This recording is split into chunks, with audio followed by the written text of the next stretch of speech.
Hello peoples! In today's video we're going to be going over stealth gameplay, specifically in an Eclipse, but I figured it would be a great segue because the next couple videos that we're going to be doing will be involving stealth ships. So what better way to go over the stealth mechanics in Star Citizen than use the Eclipse as an example. So here in Urkel we're going to bring this up because it's great for showing us what our builds will do and why we should be using stealth components in a stealth build. So here we have the EM and IR signatures displayed. The values here are going to dictate what your detection range is. Whichever value is higher is going to be the one that gives you away, so to speak. So if IR is higher than EM, you're being given away by your IR value. If EM is higher than IR, you're being given away by the EM value. Now this value is affected by whether or not you have your weapons overclocked, your components overclocked, overpowered, whether or not you're using stealth components. So as you can see here, we're using pretty much all stealth components, the weapons and the shields and the power plant. And when we overclock them, we got a very small increase on the EM side of the fence. Not much, but it's still lower than IR, so that means we're going to be detected first by our IR signature. When we turn that overclock off, we then go down in EM, but not IR, because we're not generating any heat by overclocking these weapons unless we start firing or maneuvering. The big jump is when you go outside of a stealth component, you throw on something like a Palisade. Notice that our EM just skyrocketed. Same thing.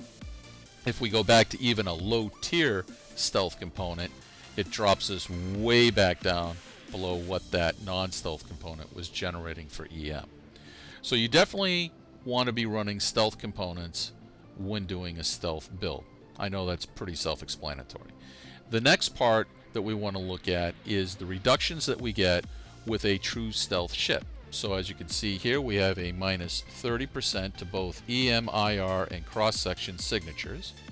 And then in Urkel, we can also do things like find out what our EM and IR signatures are going to be when we're firing weapons, when the shields are regenerating, or when we're doing maneuvering by simply turning these values on and off within Urkel. That'll give you a good indication of what your IR and EM signatures will be during battle. For the purpose of a stealth bomber, you're really not going to be doing a whole lot of maneuvering or firing off your weapons per se. So we don't really need to pay that much attention to them. What we do need to look at is the speed of our torpedoes though. So the Typhoon Type 9 has a 968 meter per second speed, and the other three torpedoes that we have available are less than half. Now that's big, because that means that we have to get a lot closer to fire off these slower torpedoes on a target to prevent that target from evading the torpedo. We want a torpedo that can go pretty fast, and if we get close enough, basically maximize our chance to taking it out. So we're going to stick with the Typhoon Type 9 torpedo because it's got the fastest speed. It's almost double of the other two that we have. So now that we've got Urkel out of the way, what we're going to do is go on into the cockpit and show you a couple other things in game. So this video is going to be a little bit longer than normal, not a whole lot, but a little bit longer because it's more of a tutorial. So here we go. Now what I want you to focus in on is what our current EM and IR signatures are. So we're at 494 for EM and 3527 for IR, and IR is steadily going down. As long as I don't do anything, as long as I don't fire a weapon, as long as I don't engage in maneuvers by powering up my thrusters or anything like that, that IR signature is going to continue to go down. You can see here, even when I overpower everything, IR and EM stay the same. IR is going to continue to go down, EM is going to stay the same. Okay? When we power off our weapons, we are going to get a reduction in EM. And I know some people like to do this in game. They like to power off their shields. So when we power off our shields, you can see we get a huge drop in EM. That's great, but now you have no shields. And as we already know, the IR signature is way above our EM signature, so that really doesn't kind of make sense in my book. So what we're going to do is power them back up. Now you'll notice when we do power these things back up that we will get a spike in our EM and our IR because they generate, obviously, power and heat. That's all to be expected. Nothing new here. That's pretty good. Now, if we want to suppress our IR as low as possible, there is one thing that we can do in this game right now that works, and that is that we go over and we suppress our IR level right here with that button. And you'll notice that our IR took a pretty good jump. You'll also notice that we have a stealth button here.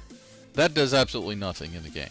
Either it's broke or it was never implemented, but it does absolutely nothing. You can click this all day long, it's not going to change anything. Alright, so now on to the next part. Now here what I want you to do is kind of pay attention to the graph for EM and IR, and what I'm doing is I'm applying thrust. If you notice, I'm in decoupled mode. As I apply thrust and I increase my speed, it's going to generate an EM increase and to some degree an IR increase as well. If I decouple and don't apply any thrust, I can maintain my speed. So at that point, I'm not going to generate any increase in EM. So I can actually show this by hitting my coupled mode and allowing my thruster to slow the ship down, because I'm not giving it any thrust, so my thrusters are actually going to slow me down. And you can see right here that the EM hit a spike and now it's going back down because obviously I'm not applying any thrust anymore.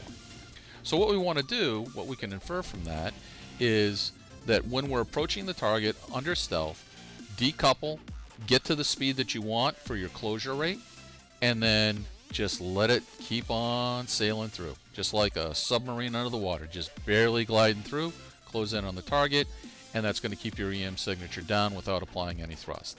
The next part of stealth is your weapons will generate additional heat and EM.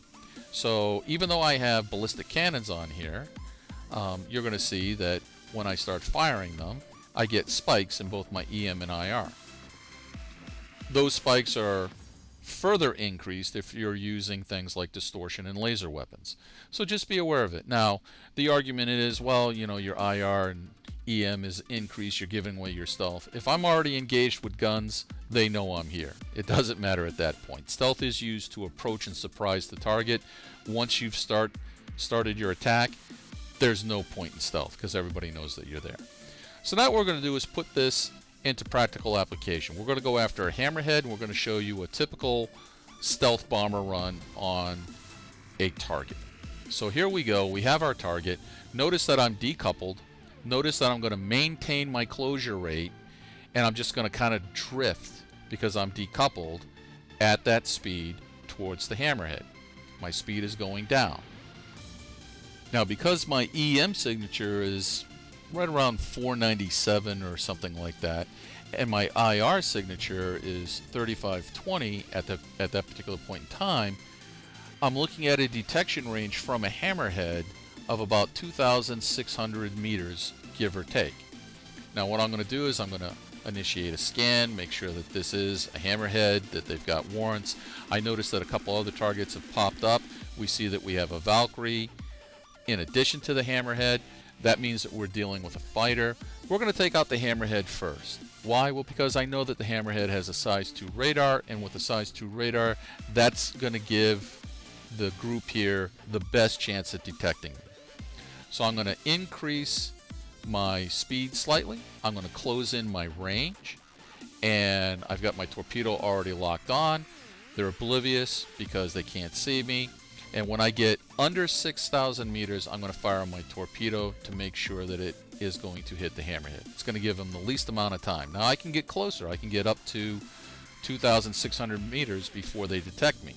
But I don't want to get that close. We now have 2 other targets here in this group, so we're going to take them out too. So as we get closer, we relock another torpedo after we fired it, just to make sure that if that first one doesn't kill it, we can kill it with a follow-up. Of course, it's dead. And now what we're going to do is take out the other targets. So now we're going to go to the Vanguard, because the Vanguard is the bigger threat. It also has a size 2 radar, which means they can detect me at 2,600 meters or less. So we're going to take that one out next. And then we'll follow up with the last target, which is a Valkyrie. Now right about now you're saying, well, Tyjax, where did you get the detection ranges based off your EM and IR? Well, there are a lot of other videos out there and information on the internet that show you how to use the math in order to create your own Excel spreadsheet to plug in the numbers for IR and EM, as well as your reduction values, that 30% to IR, EM, and cross-section if you're stealth, to figure out what your detection range will be against various size radars. I'm not going to go over it because, well, Excel spreadsheet stuff is kind of boring. At least I find it boring. And there's other videos out there that probably make it way more exciting than I ever could. So just go out there, do a search, and you'll find them. As always, I hope you found this video entertaining and useful. And if you have anything to add, please, by all means, leave it in the comments section below. As always, you know the drill. If you like the video, hit the like button, hit the subscribe button for the channel, hit the notification bell to see the upcoming videos that we're going to have. And as always, take care.